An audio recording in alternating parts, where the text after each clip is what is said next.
in the court. Ginang saksi, maaari mo bang ipaliwanag sa hukuman ang iyong karanasan sa kamay ng iyong asawa? Opo, Your Honor.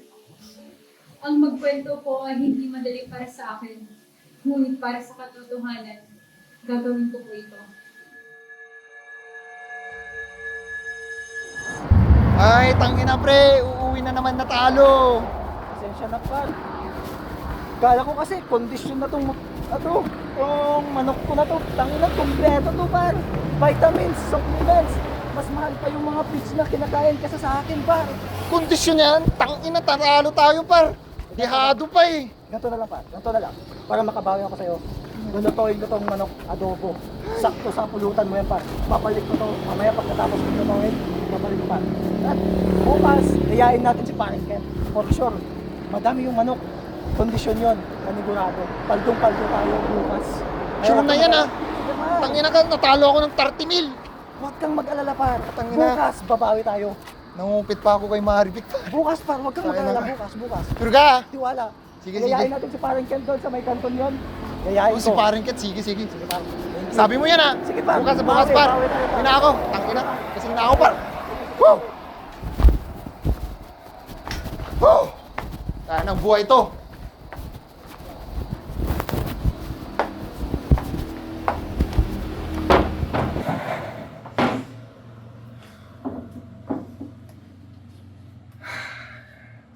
Tangina talaga. Bilis ng araw na to. Ay. Bad trip. Maribik!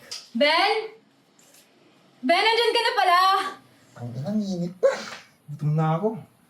Kapat trip ang araw na to, busy. Oo, ano Maribik? Ben, nandyan ka na pala. Gawa mo, kumusta? Gutom na ako. Hindi na. Kamatis. Kakainin ko to. Kakainin ko to ha. Magluluto pa lang sana kasi ako. Anong ginagawa mo? Di ba kasambahay ka? Asawa kita. Dapat pinagluluto mo ko. Wala ka talagang silbi. Ben, kagagaling ko lang kasi sa trabaho tapos inaalagaan ko pa yung mga anak natin. Nanunumbat ka pa, ha? Sabi ko, magluto ka. Anong ano to? Kami na kamatis, paano ko yung kakainin? Pagod na ako, galing ako trabaho. Magluluto. Bibili na lang ako ng pagkain sa labas para makakain ka na. Bibili na naman. Ganyan na naman kahapon. Maribik, nakakasawa na. Anong silbi mo dito? Ben, napapagod na rin kasi ako. Ginagawa ko rin naman para sa pamilyang to, di ba? Napapagod. Mas napapagod ako, Maribik. Mag-araw ako sa construction. Tapos ikaw, dito ka lang sa bahay. Yung ginagawa mo, nakikichismis siguro, no? Nakikichismis ka siguro, bobo mo talaga. Hindi nga! Yung trabaho ko nga, di ba? Nanunumpat ka ba, ha? Ben! Ben! Tama! Napagod na ako, Ben! Ina na ito. May tapang pa, nanunumbat pa, ha? Ano lang lagi dito sa bahay? Ano? Matapang ka na? Matapang ka na, Maribik! Pa! Hindi ako matapang! Nanunumbat ka talaga. Tangina mo! Tangina mo! Ayoko na! Ano? Salita ka! Tayo ko sa'yo! Salita ka! Tangina! Ben! Tama na, Ben! Anong tama na? Dinidisiplinaan lang kita, Maribik. Tapos ako pa yung mali? Tangina naman. Ben, magbago ka na! Ba't ako magbabago? Ginagawa ko naman yung obligasyon ko, Maribik. Dinidisiplinahan lang kita. Ben, mahal na mahal kita! Masaya pa tayo, di ba? Noong una, tayo nila Junjun, yung mga anak natin. Ang saya-saya natin, pero bakit ka ganyan? Ben, gusto mo bang lumaki yung mga anak natin na ganyan? Nakikita nila yung ama nila. Nilagi ako sinasaktan. Gusto mo yan? Junior? Si Junjun, ha? Ano bang ginagawa niyo dito? Pabigat kayo sa akin. Tapos nagre-reklamo pa kayo, ha? Nagre-reklamo ka pa kayo. Ang ina naman, nabubulan na rin ako. Kakapag-trip ka. Mamalayin mo ba ako? Ha? Magbago ka na! Kung hindi na lang di mababago, ako ang pamatay sa'yo! Tapang ka na, Maribik! Papatayin kita, Ben! Ayoko na! Ayoko na! Ayoko na, Ben! Pwede ka lang di mababago! Ako na lang papatay sa'yo! Tama na, Ben! Tama na! Tama na! Hindi ko na kaya! Mamamatay ako sa'yo! Gago pala to eh. Bait-bait ko, tas sasaktan mo ko, ha? Wala ka pa. Kakainita ka. Ayoko na, Ben! Saan ka kumuha ng tapang mo? Tangina naman. Uuwi ko lang, ganyan na yung madadaanan ko, ha? Tapos ano yan? Ha? Sasampal mo yan sa akin, ha? Tangina mo. Tapang ka na pala. Tama na! Ayoko na! Akin yun, ha? Ayoko na! Ayoko na! Huwag mo kang sumubok, kabakan. Maribik! Huwag kang sumubok, ha? Huwag kang magtangkang maglaban. Wala kang laban sa akin, tangina mo. Ayoko na! Ayoko na! Ayoko ako! Ayoko na! Papatayin kita, Ben!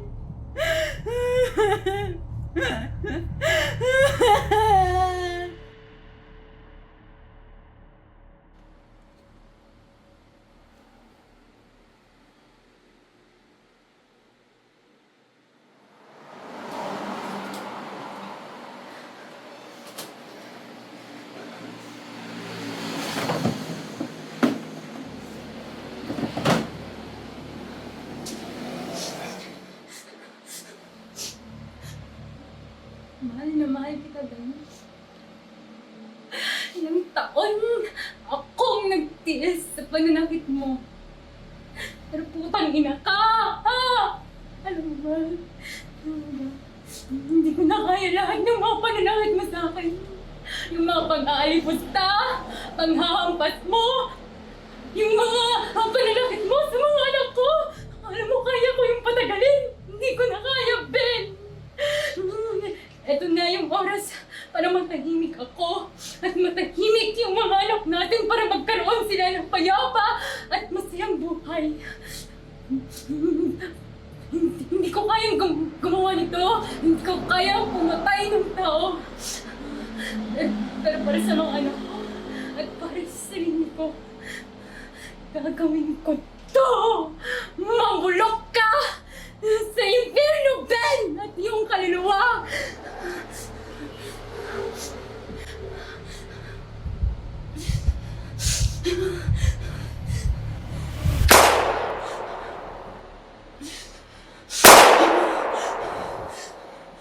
Diyos ko, patawain mo ako sa ginawa ko! Diyos ko!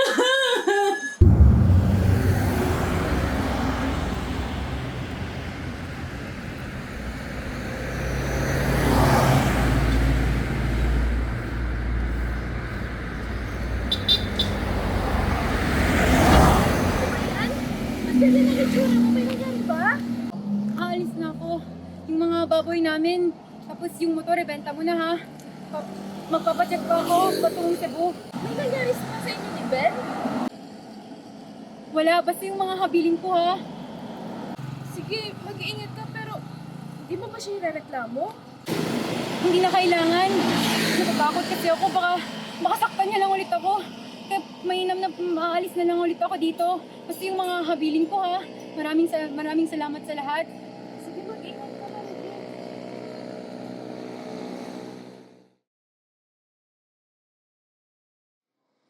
Ben! Patrick! Ben, nandiyan ba kayo? Respond, easy! Talap ka naman, ano? Ben? Ben! Marinig, nandiyan ba kayo? Ano ba yan? Ang init-init, tapos hindi pa kayo lumalabas. Anong oras na, oh? At ang baho pa dito, ba? Hindi niyo ba nililinisan tong bahay? Ben! Maribik? Ay, na, sino yan? Ben! Ben, ikaw ba yan? Uy, oo, Ben! Ben! Ben, anong nangyari sa'yo? Ben! Uy, Ben! Ben! Tulong! Ben! Magandang umaga po, ma'am. rin po, ma'am. Dito po nangungupahan ng mag-asawang Ben at Maribik Hinosa. Opo, halay po kayo dito po. Anong nangyari dito, ma'am? Ewan ko po kung anong nangyari, pero kanina umaga po nakatandin yung lalaki kasama niya na wala ng malay, tas duguan po. Nasaan po ba nung panahon ng kanya? Nasaan po kayo? Hindi ko po alam po. Siguraduhan mo wala ibang tao sa loob. Ang baho, sir. Kung matagal na itong bangkay dito, sir. Tignan mo, oh. May tama siya ng baril. Kailangan natin hanapin si Maribik. Ma'am, mukhang may matinding nangyari dito kagabi. Nakita mo ba yung mga marka ng kalaban? Opo, kanina umaga po pumunta po kasi ako dito tapos nakita ko po si Ben, ang daming dugo. Tapos wala na siyang buwan. Eh yung asawa niyang si Maribik, nakita niyo po ba? Hindi ko po alam, kanina umaga wala na talaga sila, pati yung mga anak nila wala na. Sa tingin mo, sir, nasa 2-3 araw na po ba itong patay? Sa tingin ko, 3 araw na to. Kasi medyo may amoy na eh. Baho nga, sir. Mabaho. Tignan mo yung mga sugat kasi, sir. Oh, grabe talaga dito, Mark. Sa tingin niyo, sir, babae o lalaki po ba nung kumuha nito? Tingin niyo, Siguro, babae po ba talaga? babae asawa niya. Ano? Kunin natin ang picture. Tumawag kami ng isang eksperto upang ipaliwanag ang kalagayan ni Maribik Hinosa at ang kanyang karahasan sa kamay ng kanyang asawa. Tinatawag ko si Dr. Raul Pajarillo upang magbigay ng kanyang ekspertong testimonya ayon sa ating kasuhan.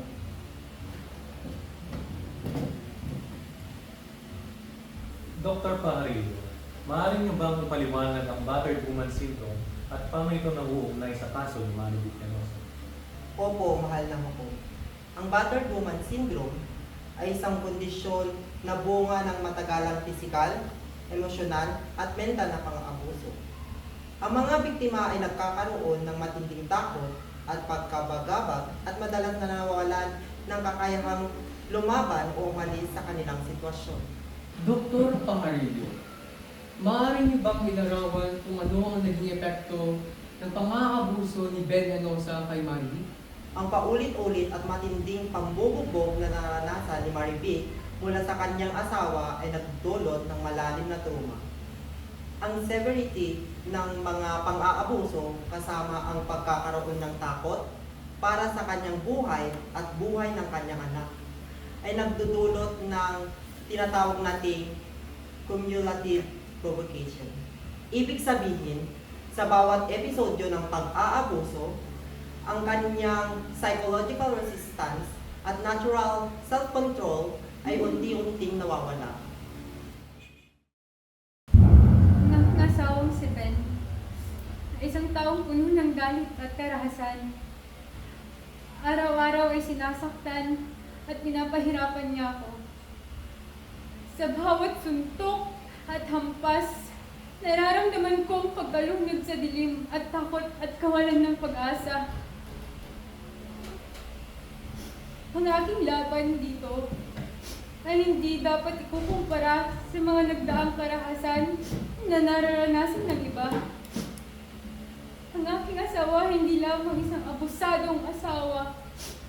Siya isang mapanakot at mapangalpusta na nagtutulong sa akin patungo sa labis na kawalan ng pag-asa at kalayaan. Batay sa mga patotoo at ebidensyang iniharap, itinataguyod ng hukuman ang konsepto ng battered woman syndrome. Ang pagkilala dito ay hindi lamang pagtanggap sa karanasan ni Maribik, kundi pati na rin ang pag-unawa sa kalakaran ng pang-aabuso sa loob ng isang relasyon. Habang ang aming mga puso ay nakikiramay sa mga taong paulit-ulit na binubugbog, maaari lamang kaming magtrabaho sa loob ng mga limitasyon ng batas, jurisprudence at mga ibinigay na katotohanan. Pinagsama-sama, ang mga kalagayang ito ay maaaring magpuno sa mga kinakailangan para sa pagtatanggol sa sarili. Sa ilalim ng umiiral ng mga katotohanan ng kasong ito, gayunpaman, hindi lahat ng mga elementong ito ay napatunayan ng sapat. Sa makatuwid, ang pagkakakulong kay Maribik Hinosa para sa parricide ay dito ay pinapanatili. Gayunpaman, dahil may dalawang mitigating circumstances at walang aggravating circumstance na dumalo sa kanyang paggawa ng krimen, ang kanyang parusa ay pinapababa sa 6 na taon at 1 araw ng prison mayor bilang minimum, hanggang 14 na taon, 8 buwan at 1 araw ng reklusyon temporal bilang maximum. Sa wakas, mayroon ng hustisya. Ang aking laban ay nagbunga ng tagumpay. Ngunit ang paglaban para sa katarungan ay hindi natatapos dito. Kailangan kong ipagpatuloy ang aking pag-angat at pagbangon. Hindi lamang para sa akin, kundi para sa lahat ng mga babaeng biktima ng karahasan.